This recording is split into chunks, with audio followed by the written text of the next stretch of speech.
ayan, magdinengding tayo. So, buksan natin yung apoy. Ayan. Tapos, lagay natin ang sibuyas.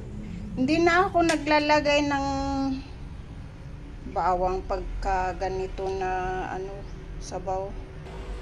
Tapos, ayan po yung gagawin, natin, lagay natin sa dinding. Ayan, sahog natin, pritong isdang tilapia. Tapos, ayan po, katuray. Tapos, ito. Ano na ba ang pangalan nito? Nakalimutan ko na. Tapos, ito yung nila dito, sinasahog nila dito to.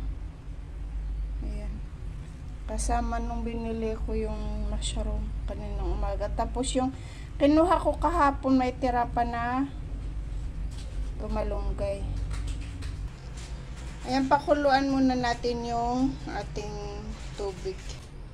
Ayan, habang hindi pinapakuluan pa natin, lagay na tayo ng bagoong. Tansya-tansya lang, guys. Tapos vetsin. Tapos yung powder na chicken nor. Tapos yung sili, guys. Ayan. Tapos hintayin na natin kumulo siya. Ayan, takpan natin para kumulo yung ating tubig.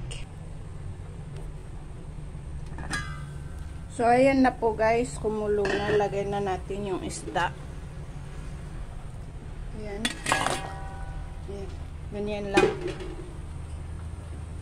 Tapos, takpan muli natin.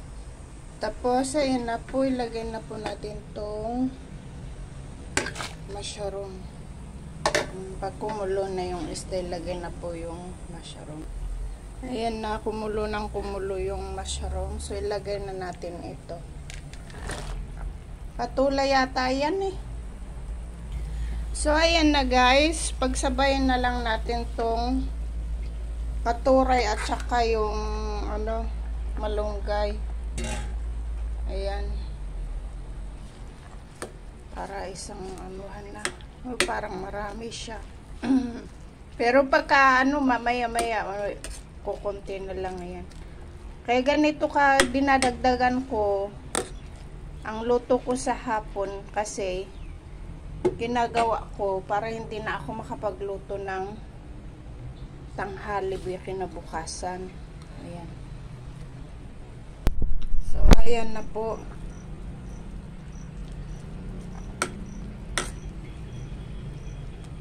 Tapos, takpan muli, guys.